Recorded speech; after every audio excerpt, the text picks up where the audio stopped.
Well, Bryan Harsin is out at Auburn. Yeah, that could have some ramifications in the Pac-12. Let's go.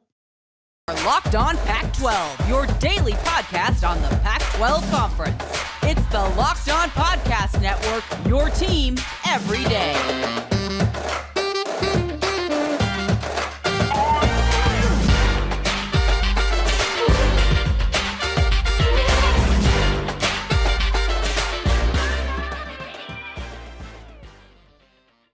Yeah, welcome everybody to another episode of Locked On Pac-12. I'm your host, Spencer McLaughlin. Thank you so much for making this your first listen or your first view of the day, part of the Locked On Podcast Network, your number one source to stay up to date with the Conference of Champions. Like, comment, subscribe, please, and thank you if you haven't already, wherever you're listening to or watching this show. Spencer, why did you start today's show mentioning Bryan Harsin? What is happening there? What's going through your mind? I will tell you what, the wonderful world of the college football coaching carousel. Yeah, it's this really fun thing where coaches get fired, basically all the time, and if they don't win within the first 2 or 3 years, then schools pay these obscene amounts of money. I mean, let me tell you something. Bryan Harsin is owed $15 million. I, too, would like to get fired for $15 million. It did happen the day before his birthday. Today's his birthday, so happy birthday, Bryan Harsin. I'm sorry you're probably not having a great day, but it's interesting in the Pac-12. Here's why. Going to go through each team and whether or not there's a coach, head coach or coordinator on staff, who could be a candidate for that Auburn job. And for the most part, yeah, I know the answer is no, but there's a couple. There's a couple to keep your eye on, and then even more with that. So I'm going to go geographically here, just kind of top to bottom. I thought that'd be a good random way to do it. So, Washington State, nope. Washington, nope.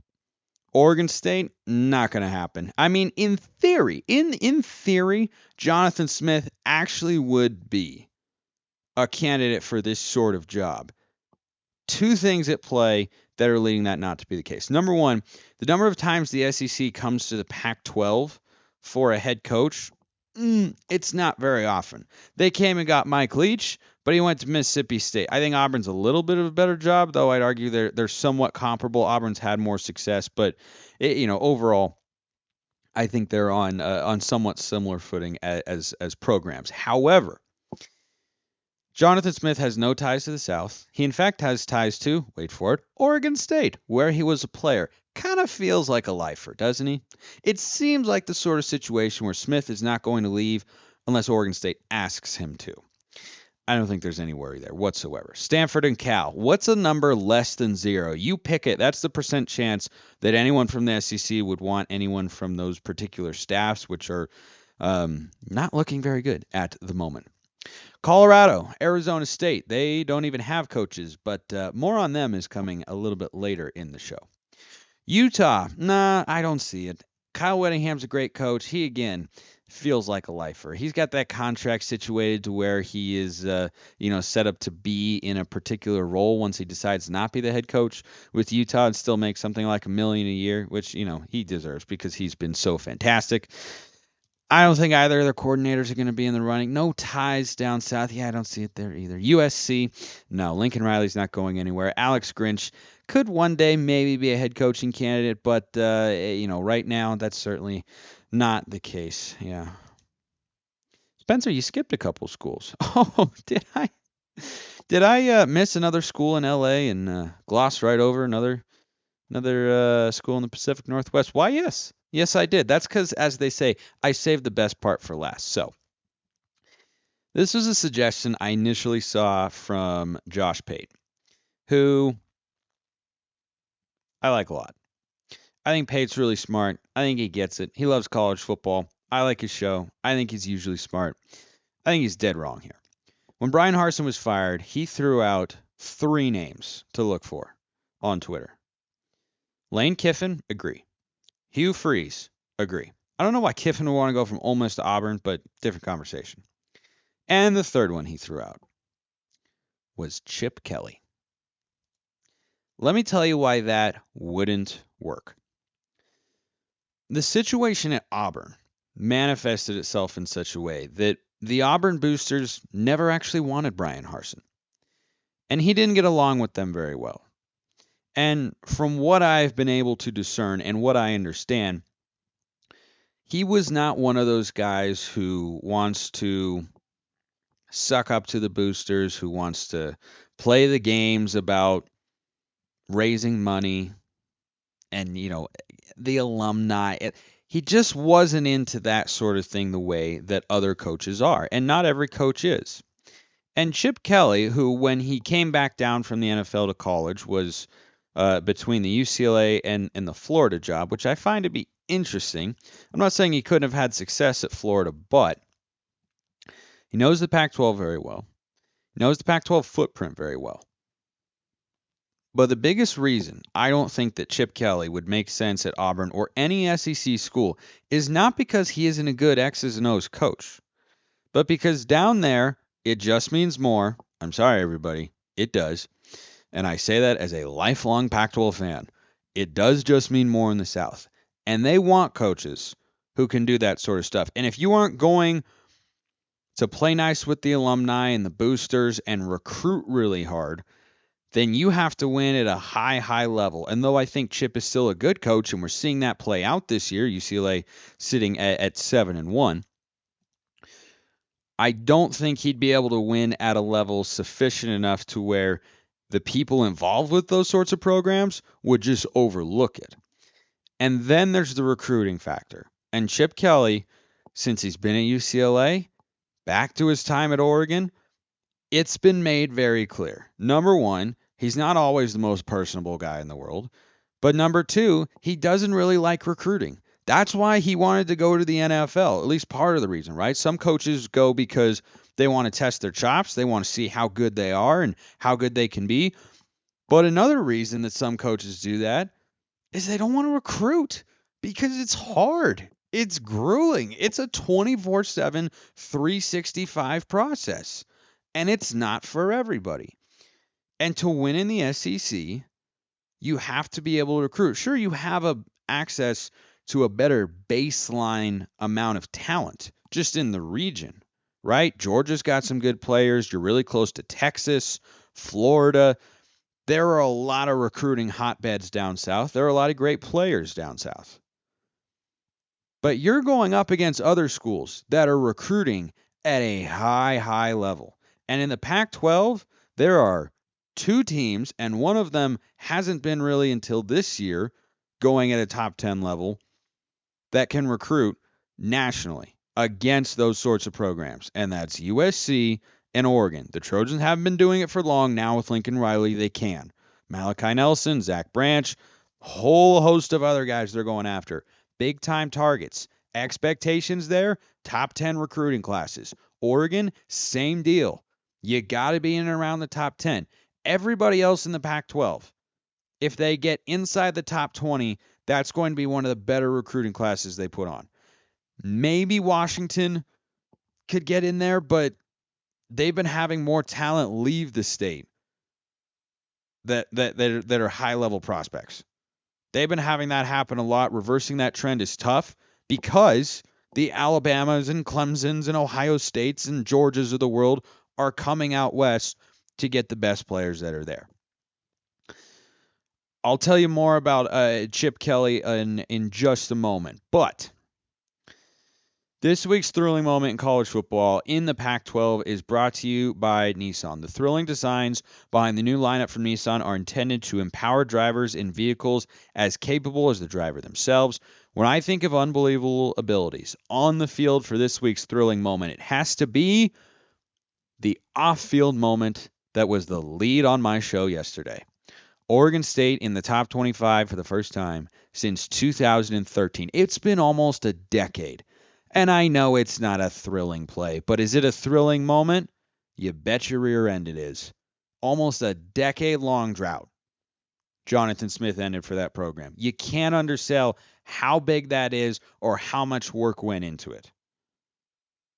That is why it is this week's thrilling moment brought to you by Nissan.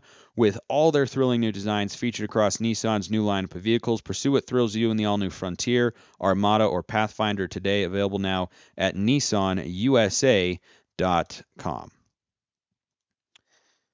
So the thing with Chip is if you can't, right, he's not known as a recruiter, and even if you have access to more talent, sure, he might be able to do some things, though he's got quite a bit of talent right now at UCLA. We'll see how he builds it going forward.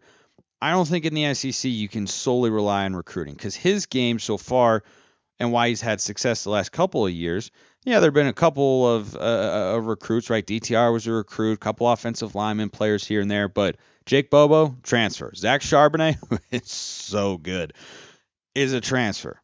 And that's where they've made their money. I don't think you can go in to the SEC. I don't even think USC's formula right now of this 1 year turnaround with the transfer portal, I don't even know if you can do that there. Because though you can bring in a lot of talent via the portal, can you bring in enough to go toe to toe with those rosters? I don't think so. So bottom line, I just don't see Chip as being an option there. He's had his success on the West Coast. It's where he spent, all of his time as a college coach. And they kind of just did that, right? Auburn just brought in a coach from the West Coast, and it felt like it wasn't quite a fit. And, they just did not.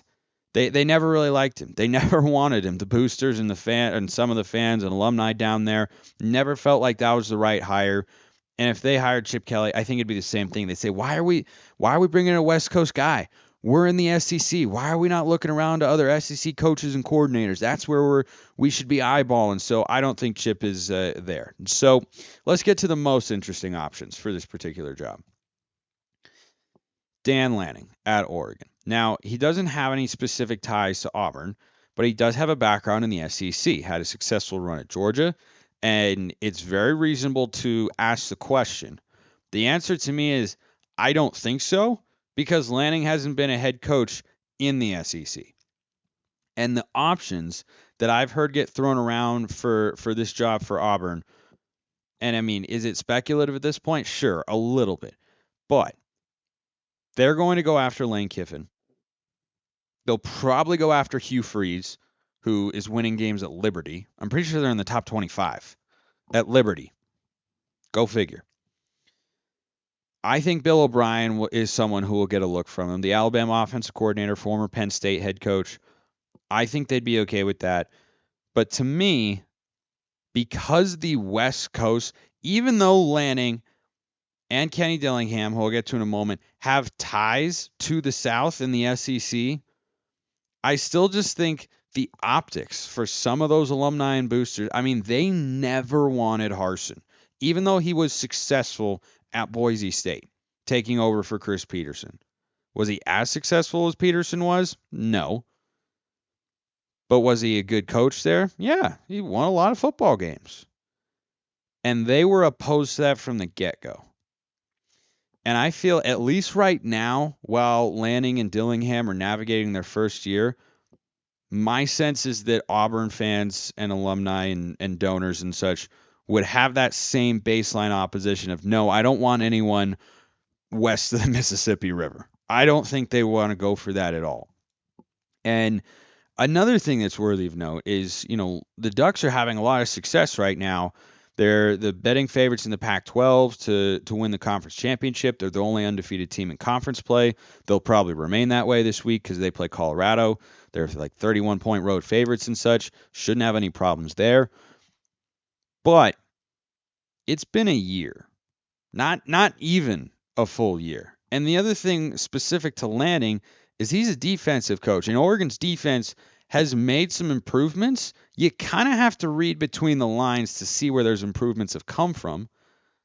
But their defense is still a work in progress. The offense is what is carrying this team, and it's the offense that is the reason Oregon is 7-1 more than the defense. And that's where the Kenny Dillingham situation, I think, gets interesting. Because he was an offensive coordinator at Auburn in 2019.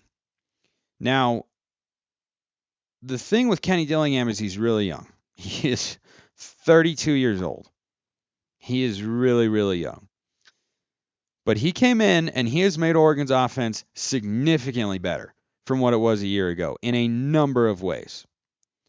And Auburn doesn't feel like a situation where, one of the reasons I didn't think Dillingham would be necessarily a top target yet for Arizona State as their head coach is with a scandal there and the state of the program, feels like they need a grown-up adult in the room who can be as much a CEO presence as he can a schematical upgrade. I don't think Auburn's in that situation. I think Auburn's in a situation where they would look at someone like Dillingham and say, boy, if he brings that offense to Auburn, we've got the bodies. I mean, they can still recruit. I'm pretty sure they have recruited at least at a respectable level the last couple of years. They may feel that that's a situation where if you just get a better X's and O's guy, then things are going to start to move in the right direction. Dillingham is a recruiter, pretty good so far. He's gotten Dante Moore and some other nice pieces on the offensive side of the ball for Oregon, but it's a relatively small sample size. Dillingham is a head coach. We'd obviously have no idea. He's never been a head coach. This is the first time he's only been even a play caller. So I don't think it's out of the realm of possibility because Oregon's offense has been so good since that Georgia game, 40-plus points in 7 straight games. They'll probably make it 8 this week against Colorado. They have been very impressive, so he'll get that sort of attention.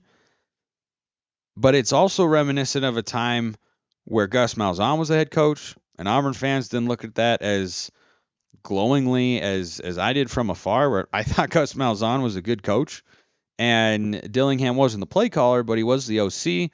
It was the last time they had a good season. They went 9-4 in 2019 when Dillingham was there. So maybe he'd have that sort of appeal. But to me, it feels like they're going to look at Lane Kiffin and Hugh Freeze. I think those are going to be the top options. And I don't think either one is a bad hire. I really don't know. I really don't know if Kiffin would go there. He's got a good thing going at Ole Miss. I mean, they win a lot of football games. They can get good players. They score a lot of points. I don't know why he'd want to go to Auburn for a rebuild. I mean, you get a chance at Saban coaching the Rebels the same way. I mean, it's not the exact same, of course, because it's not a rivalry game. But I don't know. I would not take the Auburn job needing to rebuild it a little if I were at Ole Miss and I already built something successfully. I don't think there's that big of a gap. But Hugh Freeze, yeah, Hugh Freeze would definitely be an option there. There's some other candidates as well, but I think Dillingham is the only guy who'd get a serious look in the Pac-12 from Auburn. And would they actually give it to him? Be a little bit of a risk. It's a small sample size, but it's an impressive sample size. I lean towards no.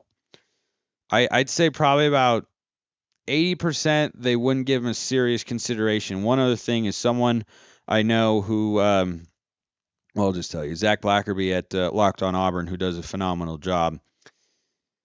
Early sense is that Dillingham is not a leading candidate. That can change a lot of time between now and then and whenever they have to make that hire, right? Doesn't need to happen before the season ends. It'll happen after the season and such.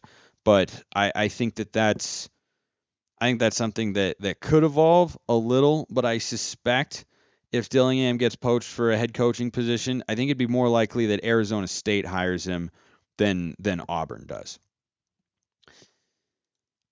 There's more fallout that could come in the Pac-12 with this Bryan Harsin situation. Because Bryan Harsin is out, and I'm sure he still wants to coach football. And there are 2 teams in the Pac-12 that, well, what do you know? Don't have head coaches right now. So for Arizona State and Colorado, is Bryan Harsin a candidate? And who Auburn hires? Is it going to take from their potential pool of candidates? Talk about that after I tell you about SweatBlock. This is a real customer review from someone who used a wonderful product made by a doctor to fix his own sweating and body odor issues. Mike, who is a Vegas resort concierge, was sweating, it's a fun word to say, sweating through his suit coat on the job in less than an hour. Yikes. Not anymore, thanks to SweatBlock. SweatBlock wipes are a must-have for everyone's toiletry bag, whether it's a big presentation or a hot date.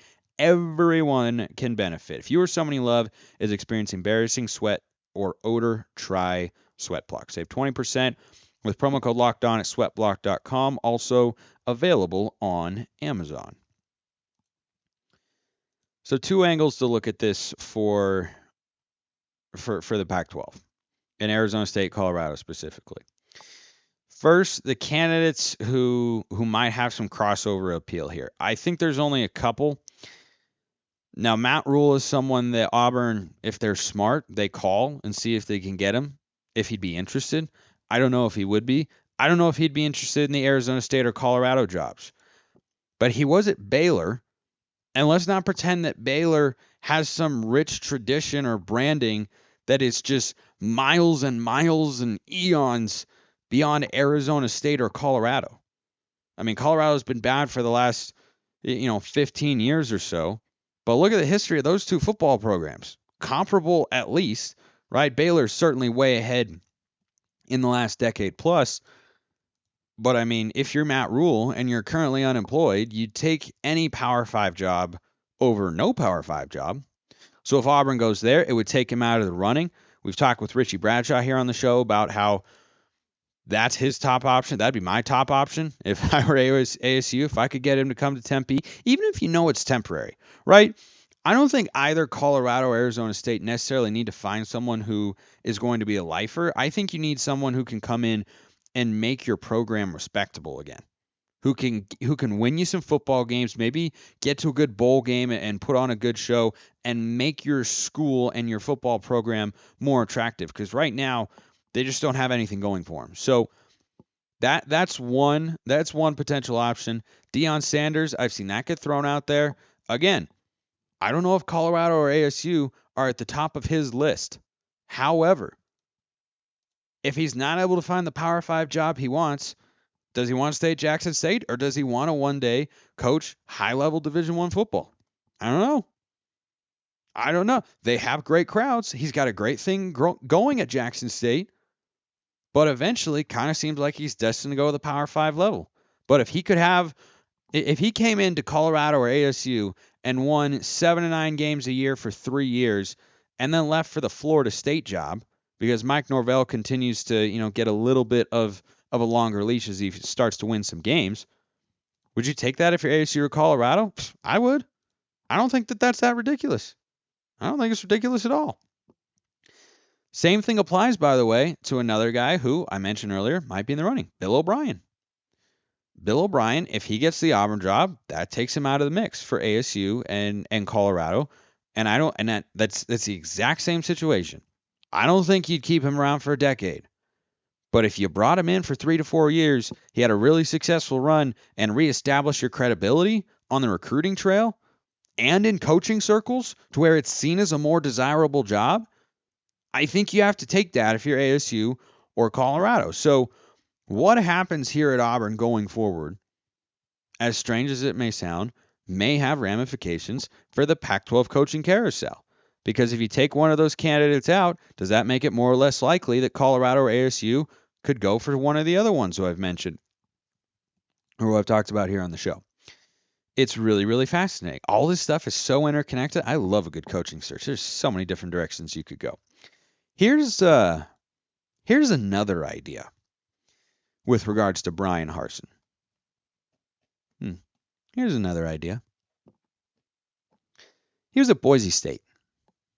It's in the western part of the United States. He was successful there. He went down south and he was facing an administration that wanted him, but a fan base, an alumni and donor base that really didn't. And he was not at one of the premier brands in the SEC. And you got a lot of great coaches and a lot of great teams in the SEC. You got Georgia, you got Bama, now you have Tennessee. There's a lot of solid programs there. Is it ridiculous to suggest that either ASU or Colorado should go hire Bryan Harsin? Yeah, it doesn't seem like a great notion right now, does it? Because, oh, man, he went 9-12 in 2 years at Auburn. Yeah, he did. He didn't have a lot of success at Auburn. Had a lot of success at Boise State. We all know it's a different brand of football out here. This is not the SEC. Just because Bryan Harsin didn't work at Auburn I don't think it all means that he could not work at either of those two job openings in the Pac-12. Think about it like this if you think I'm wrong. If he had never gone to Auburn and had stayed at Boise State and kept winning games there, how would you feel about him then? Would you have a flashback to Chris Peterson? What about Chris Peterson? Man, he was great coming out of Boise State for Washington. Got them to the college football playoff. Maybe this guy isn't Peterson, but if you can win at Boise, you just need a little bit more, right? Got to be in a bigger TV market. You got to have more access to high-level recruits and players and such. If he had never taken that Auburn job, and the Tigers administration, Auburn that is, never should have offered it to him, never felt like it was the right hire. If Bryan Harsin had stayed there, his name would be at the top of the list and in the top of the minds of Pac-12 fans everywhere for either of these two job openings. I'm not promising you he'd be a world beater. I'm just saying that this experience at Auburn is tarnishing his reputation in the eyes of many, but he won out west. And it's not as hard to win in the Pac-12 as it is in the SEC. If I'm Arizona State or if I'm Colorado, I 100% give Bryan Harsin a look. Because I don't think he's an incompetent coach. I just think it wasn't a great fit down at Auburn. Was he Chris Peterson at Boise? No. You know how many Chris Petersons there are in the world? One. There's just one. And Bryan Harsin won a lot of football games, and typically that's something Boise State does. But Andy Avalos has struggled the last couple of years, more so than Harsin did. I think you have to consider it. If you were Colorado or Arizona State, I think he could fit at either one and have some success. Love talking coaching style. Closing today with just a little bit of transfer portal news across the Pac-12. Oregon running back wide receiver sophomore Seven McGee is in the transfer portal. He was a running back. He converted to receiver. Wasn't able to find a role in the offense. Now he's in the portal. He's going elsewhere. He's from New York originally. He can be a good football player. He's got good speed, solid hands. He runs hard. He's kind of a gadget guy, fly sweep, screens, tosses, toss sweeps. That's where he can really thrive. I just wanted to share a couple interesting notes because I think there are a couple destinations in the Pac-12 where he could do really well. I think he could succeed at any Pac-12 school. He could have succeeded at Oregon. They just have enough talent on the roster to where he wouldn't see the field, right? If he went to Washington, I don't think he'd play there. I don't think he'd play at USC. But I tell you the three schools, and these are in no particular order, but they should all be trying to stop Seven McGee from going back to the East Coast where he's from and keep him out west. First one I'll mention is Washington State. You need playmakers. Put him back at the running back position. They haven't been able to run the ball. Use him however you want. They use the screen game a lot in their offense, and that's where Seven McGee can thrive. So I think Washington State should definitely be after him. Another one, I don't know what the timeline is for when he's going to make this decision, so this is contingent upon that. Colorado. If you are Colorado, and actually I've got four schools that should be after him. If you're Colorado, whoever you hire, whenever you get the staff there, Seven McGee is in the transfer portal because he wants playing time. You know what you could promise him at Colorado? Playing time, touches, and he'd be one of your better offensive players. I think that's a team. I think you look at Cal, that always needs offensive weapons, always needs more guys. They've actually got some nice skill pieces this year, but I think if you added Seven McGee into that offense, it would present a threat they don't currently have, which is a fly sweep, quick screen, get the ball in space. He can be a return specialist as well. I think that's an option. And then the other one where I think there'd be a fit is Arizona. I like what Jed Fish is doing offensively, and he knows how to get the ball to more than one guy. And their running back room is, it's just okay. I think he could fit into that offense really, really well. He might end up going back home, playing on the East Coast. But if I'm any of those Pac-12 schools, heck, if I'm Oregon State, I would give him a look. But I don't think they have quite as much of a need or role for him. And, what he presents skill-wise doesn't fit perfectly into that offense. So maybe not, but sure, you'd give it a consideration. But Washington State, Cal, Colorado, Arizona, I'd go try and get Seven McGee out of the transfer portal and see if he can come help your football team. Appreciate everyone listening. See you next time. Have a wonderful rest of your day.